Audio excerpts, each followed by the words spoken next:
Welcome to Microsoft Excel complete training program. आज के इस ट्यूटोरियल में हम एक्सेल में मल्टीपल ड्रॉप डाउन लिस्ट बनाना सीखेंगे और मल्टीपल ड्रॉप डाउन लिस्ट से हम वैल्यूज़ को लुकअप करेंगे, आइडेंटिफाई करेंगे और हम ऑन उस बेसिस पे हम एक लॉन्ग कैलकुलेटर भी बनाएंगे।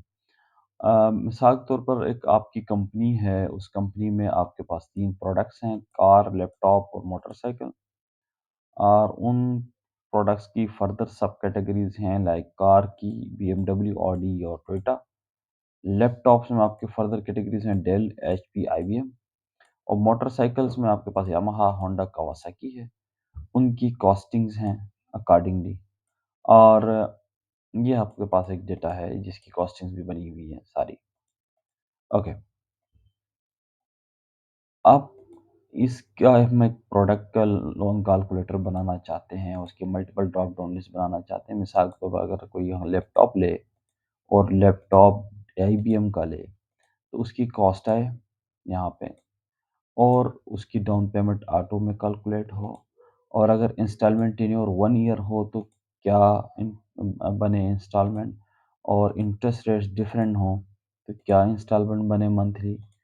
और अगर मिसाल के तौर पर आपका कस्टमर मोटरसाइकिल लेना चाहता है और मोटरसाइकिल कवासाकी लेना चाह रहे हैं, तो उसकी कॉस्ट आई, उसकी डाउन पेमेंट्स आई। और अगर टेन्योर 3 इयर्स के लिए लेना चाहता है और 20% इंटरेस्ट रेट आप चार्ज कर रहे हैं, तो पर मंथ इंस्टॉलमेंट इस तरह से कैलकुलेट होती रहे।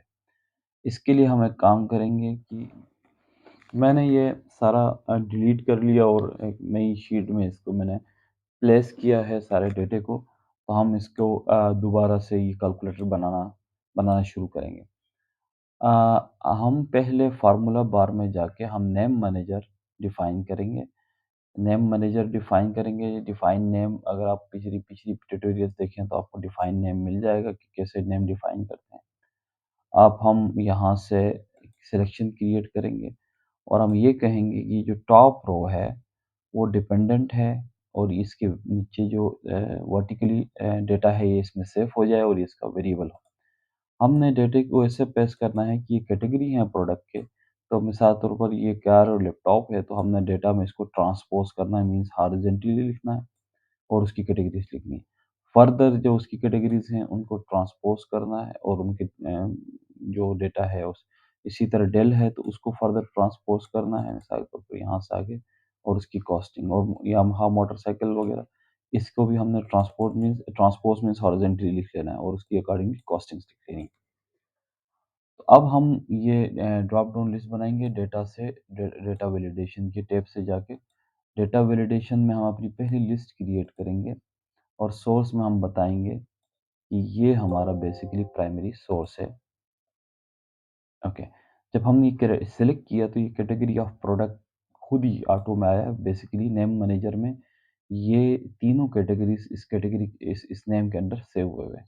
ओके। तो ये हमारी पहली ड्रॉप डाउन लिस्ट बनी, कार, लैपटॉप, मोटरसाइकिल। ओके। अब हम दूसरी अपनी ड्रॉप डाउन लिस्ट बनाएँगे, लिस्ट। अब यहाँ पे हम सेलेक्ट नहीं करेंगे बल्कि एक फार्मूला लगाएँगे इनडायरेक्ट, और हम इस सेल को सिलेक्ट करेंगे जो इसका डिपेंडेंट सेल होगा। ओके, तो हमारे पास लैपटॉप की कैटेगरी आई डेल, एचपी, आईबीएम। ओके। अब इसकी टोटल कॉस्ट की हमें एक ड्रॉप डाउन लिखी, ये भी हमें डेटा से ड्राइव होगा है कि इसकी कॉस्ट क्या है।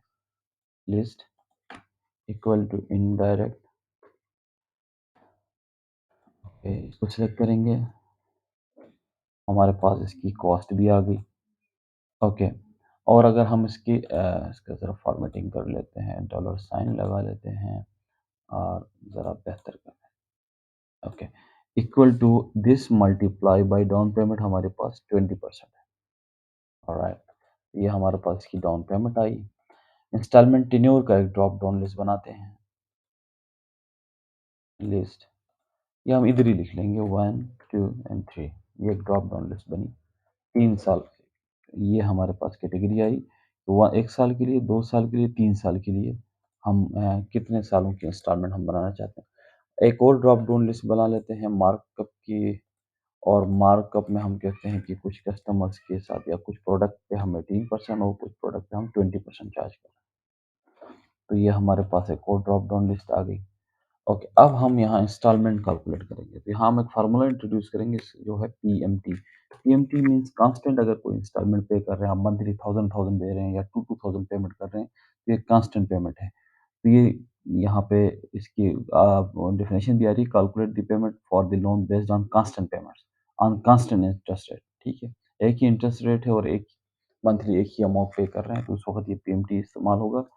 ओके, तो ये बता रहा है रेट बताएँ, तो हमने कहा ये रेट, लेकिन ये एनुअल रेट है, हम मंथली इंस्टॉलमेंट निकाल रहे हैं, तो डिवाइड बाय 12, कॉमा, और अब ये कहता है कि एनपीआर के कितने नेट टेन्योर क्या है, उससे तो हमने 2 साल, तो multiply by 12 as well, into, तो प्रेज़ेंट वैल्यू क्या है? प्रेज़ेंट वैल्यू ये है कि 60,000 से माइनस 12,000 करेंगे, क्योंकि 12,000 उसी टाइम पे हुआ है।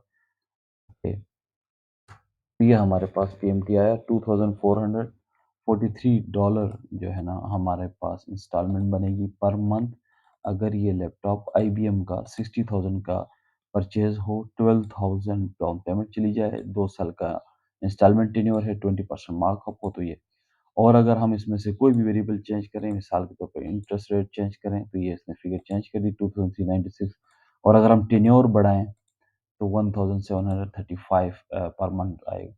और अगर इसी तरह हम मोटरसाइकिल परचेज़ करते हैं और हम मोटरसाइकिल में कवासाकी परचेज़ कर रहे हैं और उसकी कॉस्ट ये है, तो हमारे पास ये डाउन पेमेंट आई, ये इंस्टॉलमेंट टेन्योर है, इंटरेस्ट रेट है, तो ये हमारे पास per month monthly instalment calculate हुई।